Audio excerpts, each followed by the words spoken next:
Hey Calculus, I know these videos are a little overdue, but we're going to try and squeeze a couple in here. The big thing that we're looking at today is this 8th chapter on the chain rule. Without further ado, let's get started.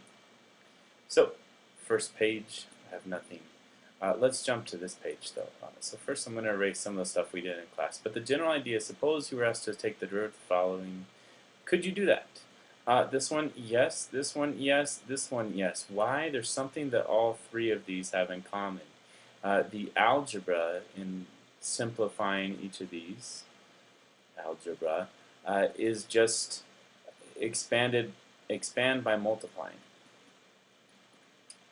And if you do that, then you get individual terms that are going to be added or subtracted with some constant times x to the n, which we know how to do that. This last one, though, if you were to rewrite it as something to a power, it would be 2x plus 5 to the 1/2. And that's not just x to the 1/2. It's some function of x to the 1/2, which means we have a function inside. In other words, we have layers. And when you have layers, you got to figure out another way around it. And it's the chain rule. So let's go through practicing this. We've pretty much done it in class as far as the general idea, but let's go ahead and do so. Here we go. So there's the work already done. Let's go ahead and do it ourselves. As we're looking at this one right here, we have 2x plus 5 squared. And if we were to do it without the chain rule, again, that's the idea of multiplying this out with expansion. We're going to have 2x plus 5, 2x plus 5. We get 4x squared plus 10x plus 10x and plus 25. And if we put all those together, we can combine the two 10x to the first power. So we got 4x squared plus 20x plus 25. So that's the original y, or f of x, I guess you could say in this case. So that's our f of x. And if we were to find f prime of x, it's just a power rule for each individual term. So that's 8x to the first plus 20 plus the 25 goes to 0. Let's go and put the plus 0 just in case. Now, when we're doing the chain rule, the general idea is you're going to have the derivative of the outside. You're going to leave the inside, let's call the inside, I don't know, g, alone the first time. But then you're going to multiply by g prime, the derivative of that inside term, second here. It's putting it all together in one piece. So we're going to do the derivative of the outside, but we're going to leave the inside alone. So you leave it alone the first time, then you derive it the second time. Okay, so we had been talking about this in class, kind of like an M&M. And first we're going to do the candy shell, and then we're going to get to the chocolate. So those are kind of the words that we're going to be looking at. So the candy shell, in this case, we have f of x is equal to something to the second degree. So if I'm going to look at f prime of x, automatically I know that's going to be 2 times that term to the first degree. And then I'm going to write it normally the first time and then take the derivative and rewrite it here. So the original function on the inside was 2x plus 5. So the first time here, that stays the same. Then we're going to multiply by the derivative of that. The derivative of 2x plus 5. Well, the 5 goes to 0. But the 2x, that goes to 2. So that's going to be times 2. So if I were to simplify this, I got 2 times 2x plus 5. In other words, 4 times 2x plus 5. Or 8x plus 20. Hey, like magic, it's the same thing as what we got over here. Now sometimes there's a little bit of algebra afterwards, or you can do the algebra first. When it's this simple of an expansion, sometimes it doesn't really matter either way you go. Whatever you're more comfortable with. We got a lot of examples, so let's work our way through these. Alright, so erasing the class notes, we're going to redo these without the chain rule. Hey, did you remember that 2x plus 5 squared, what we just figured out, was 4x squared plus 20x plus 25? Well, if I multiply both sides of this by 2x plus 5,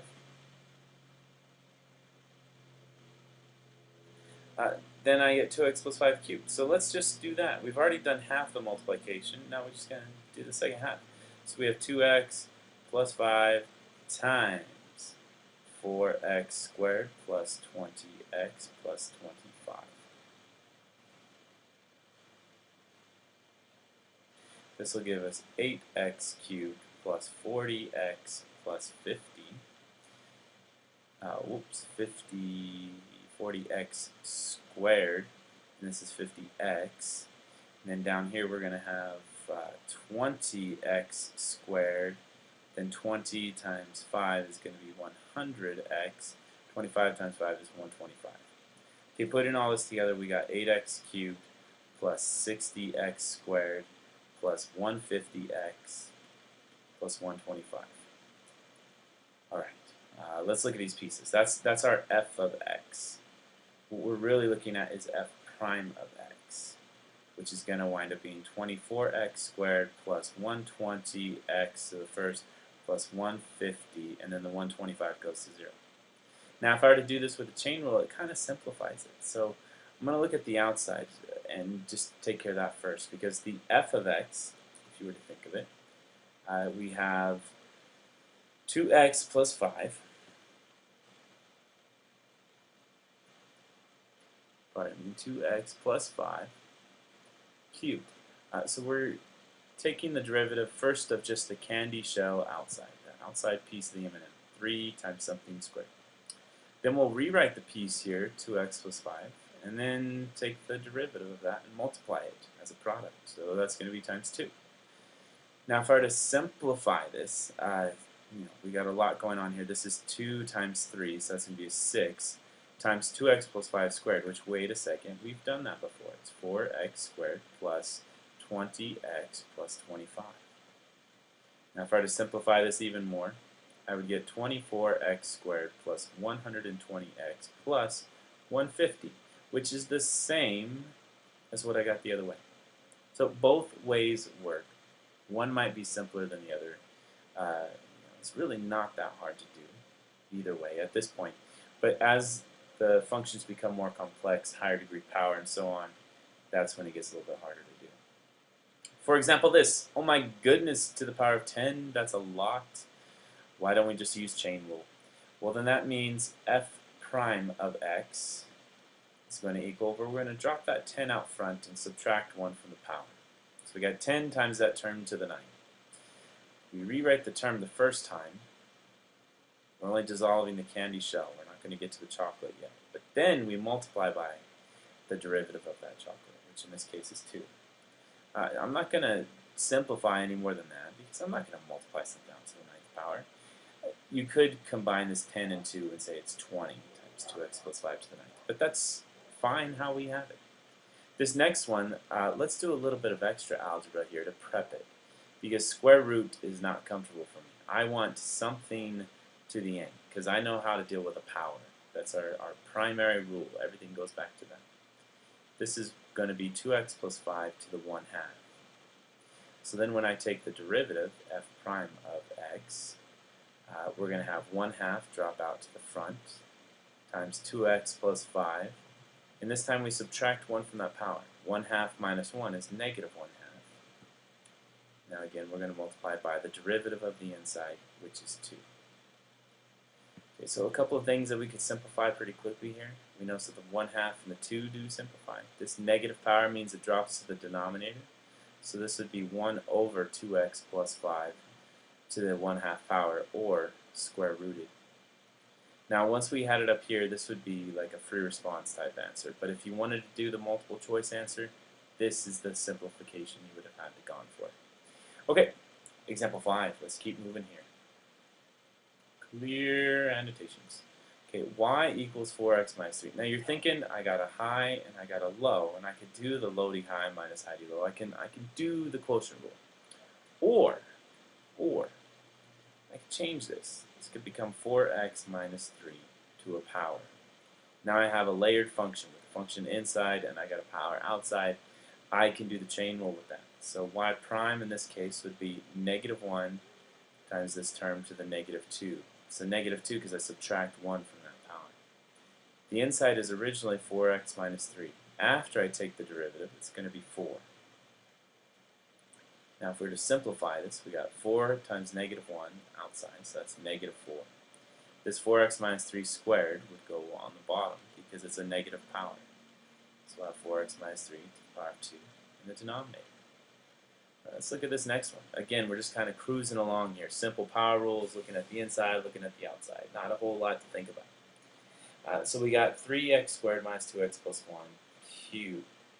So thinking of this, we're going to find y prime. We have this big term. Originally it was cubed, so we're going to drop that 3 to the front. Drop the power to 2. We rewrite the inside the first time. 3x squared minus 2x plus 1. We're going to multiply by the inside, the derivative of that inside, which in this case would be 6x minus 2. Again, could we simplify? Yes. Do we want to? Not really, because the whole point of chain rule is lessening the amount of writing we need to do. Let's do another one. Example 7, 8, and 9 here. This is probably going to wrap up video 1, kind of the easier versions of what we're doing. So let's start with this one, y prime. Immediately I notice that the power is a little more complex. It's not a simple integer, it's more of a fraction. So we're going to treat it just the same though. 2/3 drops to the front. When you subtract 1 from 2/3, you get negative 1/3. So now we're going to rewrite this 7 minus 4x squared here. We're going to multiply by the derivative of that, which is negative 8x. Now again, I could simplify that. I'm going to just leave it.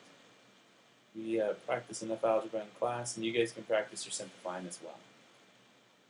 For the next one, we have a constant in addition to our chain rule. So we're going to consider, how does a constant affect what we do? Well, let's look at that. First, if I were to rewrite this, y could also be written as negative 5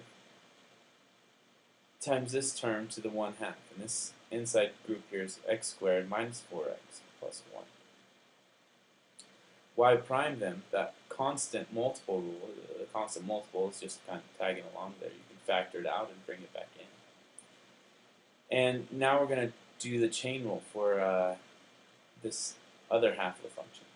So we got 1/2 drops out front, and we're going to subtract 1 to get negative 1/2 up top. Then we're going to have x squared minus 4x plus 1 on the inside times the derivative of that on the outside, which would be 2x minus 4.